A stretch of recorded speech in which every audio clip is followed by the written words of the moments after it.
இப்படி உட்காந்துக்கிறது பார்க்குறப்ப கேவலமா இருக்கு.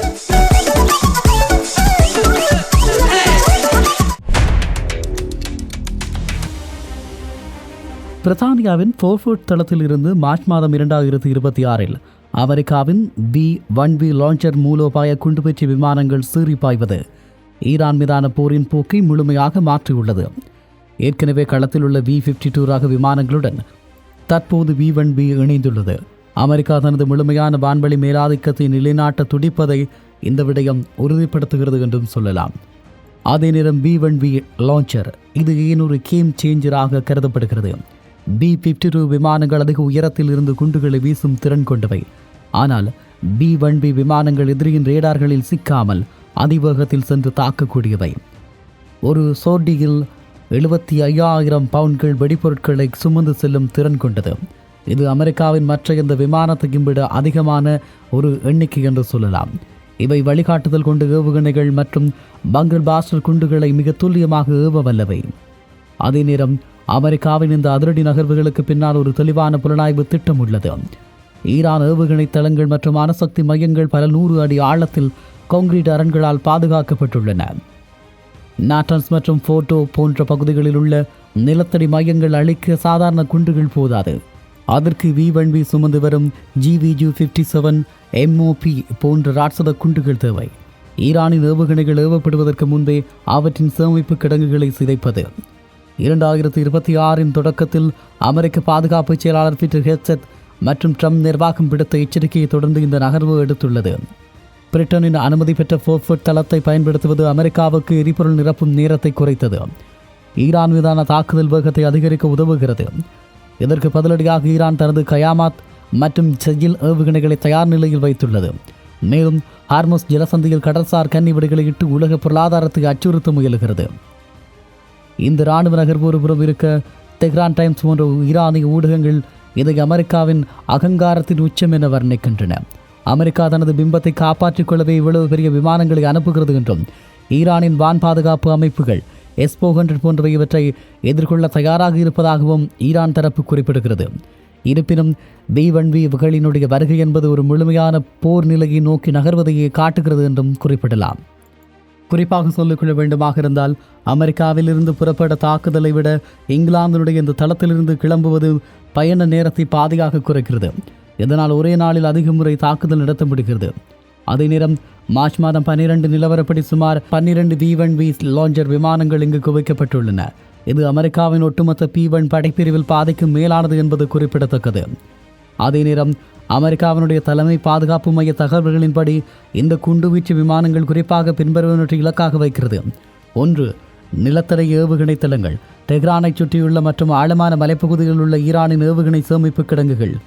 2. கட்டுப்பாட்டு மையங்கள், ஈரானிய இராணுவத்தின் தகவல் தொடர்பு மற்றும் கட்டளை மையங்கள்.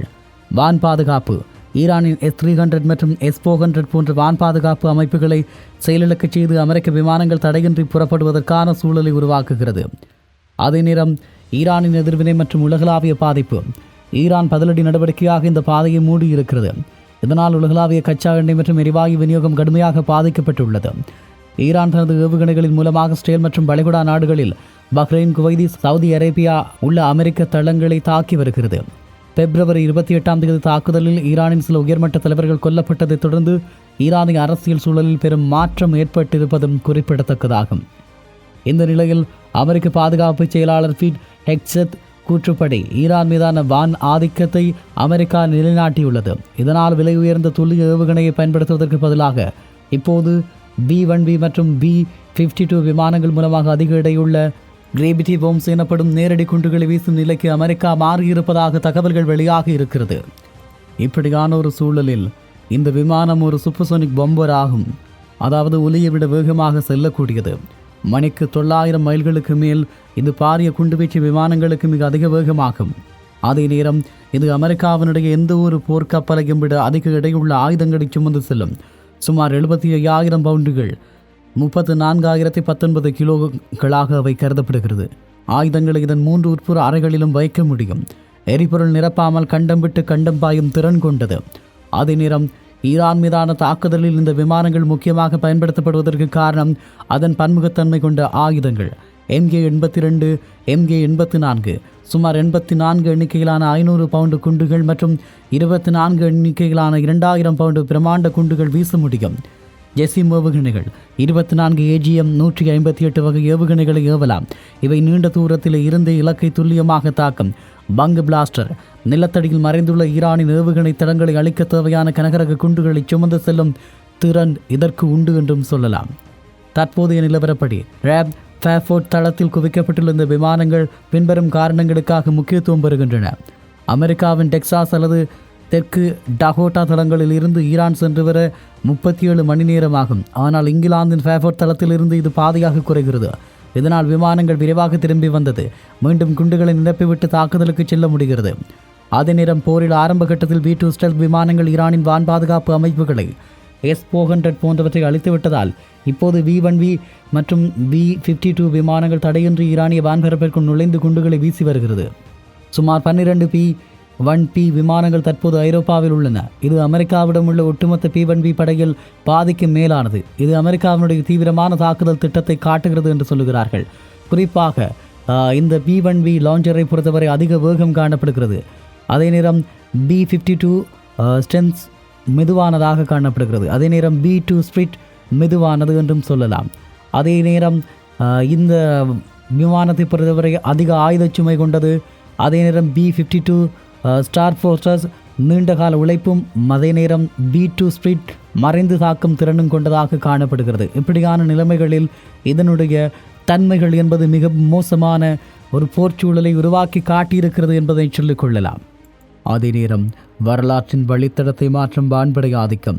ரேப் தளத்திலிருந்து V-1V லான்ச்சர்ஸ் விமானங்கள் சீறி பாய்வது என்பது வெறும் இராணுவ ஒத்திகை அல்ல. அது ஈரானின் மூலோபாய கட்டமைப்பின் மீதான மரண அடி. அமெரிக்காவின் ஒட்டுமொத்த குண்டுவீச்சு படையும் ஒரே இலக்கை நோக்கி திருப்பப்பட்டிருப்பது தற்காலிக போர் வரலாற்றில் ஒரு மிக முக்கியமான திருப்புமுனையாகும். இதன் தாக்கங்கள் 3 பரிமாணங்களை கொண்டது. தொழில்நுட்ப மேலாதிக்கம். B-52 விமானங்கள் தொலைதூரத்திலிருந்து ஏவுகணைகளை ஏவி வந்த இந்த நிலையில் தற்போது V-1V விமானங்கள் ஈரானின் வான்பரப்பிற்குள் நேரடியாக நுழைந்து 75,000 பவுண்டு வெடிப்பொருட்களை கொட்டுவது ஈரானின் வான் பாதுகாப்பு முற்றிலும் சிதைக்கப்பட்டு விட்டதை உலகிற்கு உணர்த்துகிறது. இது ஈரான் அரசுக்கு மட்டுமல்ல, அதன் பின்னால் இருக்கும் ஏனைய சக்திகளுக்கும் விடுக்கப்பட்ட ஒரு தெளிவான எச்சரிக்கை. இணைய ஜதார்த்தம். ஊடகங்கள் வர்ணித்த இந்த பிம்ப போரை தாண்டி இப்போது கடுமையான ஜதார்த்தம் தரைமட்டத்தில் நிலத்தடி தளங்களை ஊடுருவிக் கொண்டிருக்கிறது என்பதும் குறிப்பிடத்தக்கதாகும். V-1V லான்ச்சஸ்கள் இரைச்சல் ஒரு சகாப்தத்தின் முடிவையும் புதியதொரு புவிசார் அரசியல் ஒழுங்கின் தொடக்கத்தையும் பறைசாற்றுகிறது. ஆபரேஷன் எபிக் பியூரி என்பது வெறும் பெயர் மட்டுமல்ல, அது அமெரிக்காவின் அசுரத்தனமான இராணுவ வலிமையின் முழு வெளிப்பாடு.